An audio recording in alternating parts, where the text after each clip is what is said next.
सभापती महोदय आर्थिक अहवालाचा आणि शेतकऱ्याचं उत्पन्न दुप्पट करण्याच्या बाबतीत सन्माननीय वित्तमंत्र्यांनी इथं बोलले. सगळ्या सभागृहांना ऐकलं. सभापती महोदय, या वर्षी शेतकऱ्यांचं तुरीचं उत्पन्न तिप्पट झालं. 9,000 रुपये भाव तुरीचा असताना तुमच्या काळामध्ये त्या तुरीचा भाव 3,000 रुपये झाला. याच्यामुळे शेतकरी आत्महत्या करतो. सभापती महोदय, हे काय सांगताय सभापती महोदय?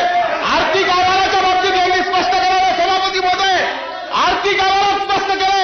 अमरावतीत 306 दिवसात सभापती महोदय 307 आत्महत्या शेतकऱ्यांनी केल्या. थोडक्यात सभापती महोदय, मराठवाड्यात 4 दिवसात 117 भाषण नको, हरकत घ्या. हरकत आहे सभापती महोदय.